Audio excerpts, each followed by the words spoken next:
मे 19 तारिख सोमवार जानतु केउ राशि पाई केमिति रहिब आजिर दिन।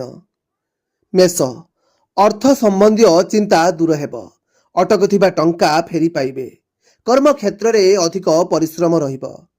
पारिवारिक रे विच्छिन्नता परिस्थिति सृष्टि होई पारे। पैतृक संपत्ति संबंधी विवाद होई पारे। व्यवसाय मध्यम रहिब। वृष दशम चंद्र जोगु कर्मफल प्राप्ति हेब। अनावश्यक खर्च को नियंत्रण करंतु। भ्रमण निश्चित शुभदायक हेब। कथारे संयमता रखंतु। परिवार समर्थन पाइबे। भाई भौणी संपर्क निबिड़ हेब। मिथुन मिथुन राशि घात चंद्र उधार दियंतु नहीं। बंधुंक सह मनमालिन्य घटी पारे। नूतन जगह को बुलिबा को जिबे। विवादीय परिस्थिति उपजी पारे। वैवाहिक जीवन जंजालमय हेब। कर्कट अष्टम चंद्र जोगु आर्थिक व्यय हेब। कर्म क्षेत्र रे एते भल प्रदर्शन करिवे नहीं। शारीरिक पीड़ा अनुभव करिवे। क्यारियर को नहीं छात्र छात्री माने चिंतारे रहिबे। व्यवसायी माने दूरयात्रा करि पारंती। सिंह परिवार रे सुख सम्मान लागी रहिबो। लागी रहिथिबा कार्य संपूर्ण हेब। शारीरिक और मानसिक खुशी मिलिबो। नूतन कार्य रे मध्य आरंभ करिवे। स्वास्थ्य किंचित समस्या देखा जिवो। पत्नी सह मनमालिन्य हेबार संभावना रही। कन्या हठात आर्थिक लाभ होई पारे। निवेश पाई दिनटी उत्तम रहिबो।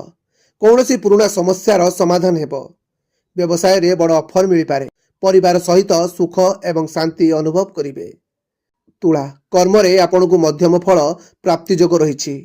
अजथा खर्चांत होई पारंती। शत्रुंक ठारू दूरता रक्षा करंतु। निवेश पाई दिनटी उत्तम रही। विद्यार्थी मानंकु प्रशंसा मिली पारे। आलोचना और पर्यालोचनार शिकार मध्य होई पारंती। बिछा दिनटी व्यस्तता भितरे काटिबे। कर्म चंचल रहिबे। जीवन साथी संपूर्ण सहयोग मिलिबो। स्वास्थ्यगत समस्या किछि देखा देई पारे। व्यवसाय रे उन्नति हेबो।